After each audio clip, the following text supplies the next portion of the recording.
একটা গভীর জঙ্গলে একটা সুন্দর হরিণ থাকত। তার নাম ছিল চঞ্চল। সে খুব দ্রুত দৌড়াতে পারত, কিন্তু তার সবচেয়ে বড় গুণ ছিল তার বুদ্ধি। একদিন সকালে চঞ্চল নদীর পাশে ঘাস খাচ্ছিল। হঠাৎ সে দূরে কিছু অদ্ভুত জিনিস দেখতে পেল।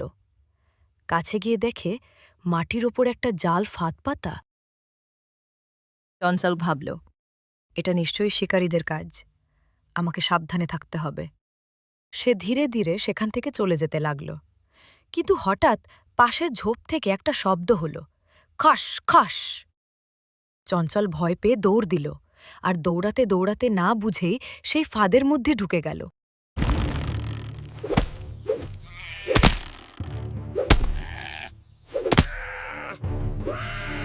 চঞ্চল জালের মধ্যে আটকা পড়ে গেল।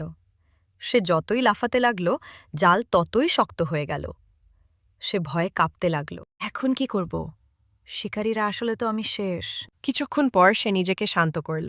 না, ভয় পেলে হবে না, আমাকে বুদ্ধি খাটাতে হবে। চঞ্চল চারপাশে তাকাল। সে দেখল কাছেই একটা শুকনো গাছের ডাল পড়ে আছে। তার মাথায় একটা আইডিয়া এলো। সে জাল নাড়িয়ে এমনভাবে অভিনয় করতে লাগলো যেন সে মরে গেছে। তারপর সে একদম চুপচাপ হয়ে পড়ে রইল।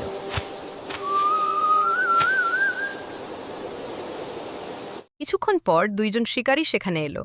একজন বলল, ওই দেখ, একটা হরিণ জালে পড়েছে। অন্যজন কাছে গিয়ে দেখে বলল, আরে, এটা তো মনে হয় মরে গেছে। তারা ভাবল, মরা হরিণ তো পালাবে না, আগে জাল খুলে নি। শিকারীরা যখন জাল খুলতে শুরু করল, ঠিক তখনই চঞ্চল সুযোগ বুঝে ঝট করে উঠে দাঁড়ালো। তারপর বিদ্যুৎ গতিতে দৌড় দিল। শিকারীরা কিছু বুঝে ওঠার আগেই চঞ্চল জঙ্গলের গভীরে হারিয়ে গেল। চঞ্চল অনেক দূরে গিয়ে থামল। সে হাঁপাতে হাঁপাতে বলল, আজ আমি সত্যিই বড় বিপদ থেকে বেঁচে গেলাম।